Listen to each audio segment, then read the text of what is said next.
On arrive maintenant chez Renault avec Gilles Vidal, responsable du design. Bonsoir Gilles. Bonsoir. Alors est-ce que vous pourriez nous expliquer un petit peu ce qu'il y a derrière vous et surtout la genèse du projet, s'il vous plaît? Alors ce qu'on a derrière nous, c'est un prototype, c'est un démo-car qui va tenter de battre des records d'efficience en électrique. Et l'inspiration, parce qu'il y a eu de nombreux prototypes comme ça dans l'histoire qui ont battu des records, qui ont tenté des performances extrêmes, qui ont démontré qu'on pouvait faire des performances extrêmes dans le monde de l'automobile. Et ça a profité aux voitures de production en termes d'enseignement et de bonnes pratiques qu'on peut transcrire dans les véhicules de production. Donc ça sert un peu à ça, c'est pas juste pour faire du spectacle, ça sert aussi à progresser pour de vraies voitures. Et donc l'inspiration de ça, c'était la 40 chevaux de 1925, mais aussi la filante, l'étoile filante. Et il y en a eu d'autres d'ailleurs dans l'histoire de Renault, des voitures dédiées à l'hyper-performance, qu'elles soient vitesse de pointe, efficience, consommation d'énergie. Voilà, tous les records ont été tentés dans l'histoire. Et donc l'idée, c'est, dans le monde d'aujourd'hui, il y a encore la place pour cette manière d'aborder le progrès et l'innovation. C'est établir des records avec des véhicules extrêmes, taillés pour, si je puis dire, mais quand même, sur l'aérodynamique par exemple, sur l'allègement, tirer des enseignements et des choses intéressantes qu'on peut retranscrire en production. Alors on ne va pas fabriquer ça, évidemment, tel quel, un peu difficile à vendre pour aller chercher le pain tous les jours, mais voilà, il y a des choses intéressantes à transcrire, à utiliser, à apprendre déjà et à tirer des expériences de ces véhicules-là. Combien de temps a duré la mise au point et le développement de cette démo-car, s'il vous plaît? Alors ce sont des projets qui vont assez vite, c'est un peu comme les concept cars, on les fait en une année, plus ou moins, donc là ça a été même encore un peu plus vite que ça. Alors il reste encore du travail après ce salon Rétromobile pour finir de mettre au point et pour finalement rouler et établir de records avant l'été. Donc la partie design est terminée, mais ce n'est pas la plus grosse partie et certainement pas la partie la plus difficile. Le plus difficile, ça va être de faire que tout ça fonctionne à merveille et effectivement établisse des records assez impressionnants, je pense, en termes de consommation d'énergie par rapport à plein de choses. On verra quel record on fait.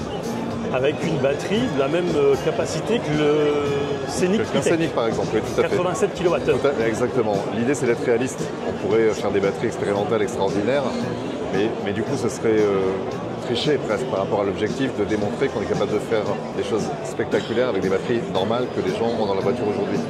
Alors après, les voitures étroites, on pourrait dire que c'est trop facile en aérodynamique, bien sûr, mais on pourrait, par une petite règle de 3, déduire que dans une vraie voiture, si on améliore l'aérodynamique, si on pousse au maximum cette performance-là, si on fait des efforts sur l'allègement à travers tel matériau, telle technique de train roulant, de transmission aux roues, peu importe, eh bien on va améliorer. Ça ne veut pas dire que ce n'est pas des choses qu'on fait déjà dans nos voitures de production, mais là ça aide à accélérer.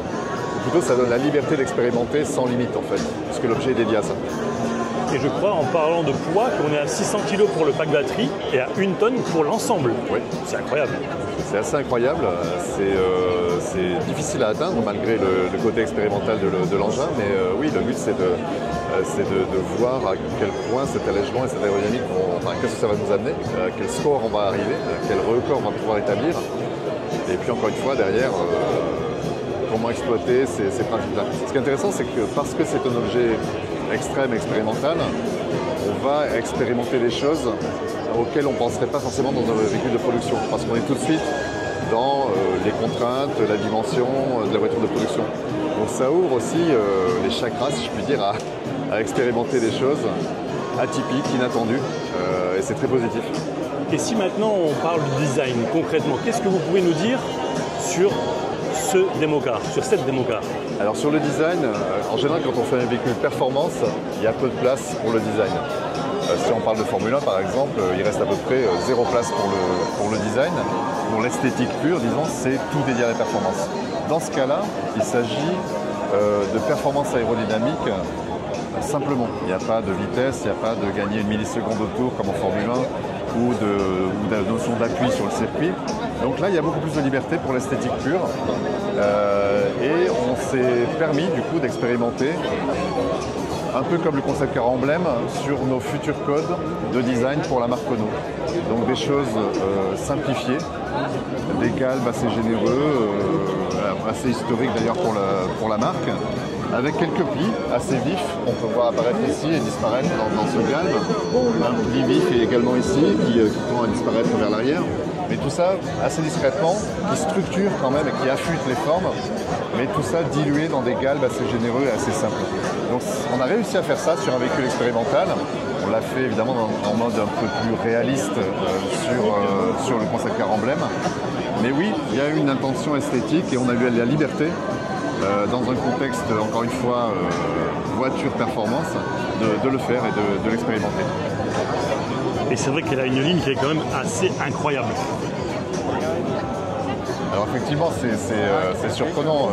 Une voiture aussi étroite, un empennage vertical aussi fin, des signatures lumineuses très affûtées qui vont fendre l'air. Enfin, c'est des choses qu'on voit certainement pas en production aujourd'hui. Mais ça donne des idées, encore une fois. Parce que nous avons établi ce brief d'une voiture extrême en aérodynamique, ça permet de penser à des choses, encore une fois, qu'un projet de production classique interdit par nature.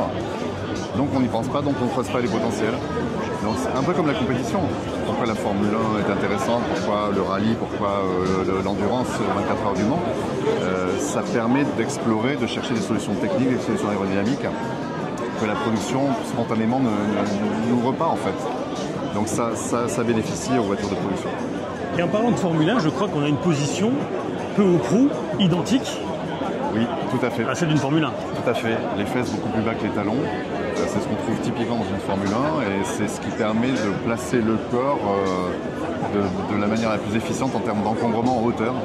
Donc oui, c'est un idéal. On s'est calqué pratiquement sur une posture de Formule 1. Et je crois qu'au niveau de la direction, il y a beaucoup de choses qui sont électroniques. Alors oui, on est en drive-by-wire, donc conduite électrifiée sans jonction, sans connexion physique entre le volant et les roues. Enfin, si on peut encore parler de volant pour cet élément là-haut. Là. Mais voilà, avec un compteur cylindrique, un écran galbé cylindrique devant soi, là, qui va d'ailleurs, en termes d'animation, derrière les chiffres, renforcer la sensation qu'on a d'accélérer, de décélérer, de vitesse, de fendre l'air. On va faire en sorte que les pilotes amplifient leurs sensations en même temps qu'ils font la performance. Mais voilà, il y a tout un élément complètement nouveau, très atypique. Il n'y a d'ailleurs plus de pédale de frein d'accélérateur, c'est des gâchettes au volant, enfin au volant, au guidon, je ne sais pas comment l'appeler. Donc c'est très atypique, mais ça aussi c'est encore une fois très intéressant pour la production. Le by-wire dans la production, ça permet de désencombrer un peu la zone de planche de bord pour en faire autre chose, donner de l'espace, mettre des rangements. C'est pas une technologie forcément très nouvelle, mais c'est quand même pas présent du tout en production encore. Donc là aussi, ça permet d'expérimenter, de tirer des enseignements et de se dire, tiens, en production, ça pourrait permettre ça ou ça et ça en termes d'amélioration ou de progrès. C'est comme la Formule 1, c'est une catégorie qui permet ensuite d'avoir certaines innovations, certaines technologies dans les voitures de série. Exactement. La performance que la Formule 1 demande et les techniques, les technologies que ça amène, c'est pareil pour l'endurance, c'est pareil pour le rallye, c'est pareil pour ce genre d'expérience, pousse à l'extrême la performance, la notion de performance. Donc on trouve des idées, on trouve des technologies, on trouve des matériaux, on trouve des formes. Et le jeu, la beauté de ce jeu-là, c'est de retranscrire ça ou de l'exploiter en production. Et si on devait retenir qu'une seule chose de cette filante, record 2025, selon vous, ce serait quoi? C'est une très bonne question parce qu'on est encore à plusieurs mois de faire nos records et notre performance et j'espère que ce sera la voiture électrique la plus efficiente au monde. Je vous le souhaite. Merci beaucoup. Merci pour ces explications, Gilles. Merci. Bonne continuation de beaux tests en soufflerie et puis on la verra peut-être sur notre route en 2025. Rendez-vous pris.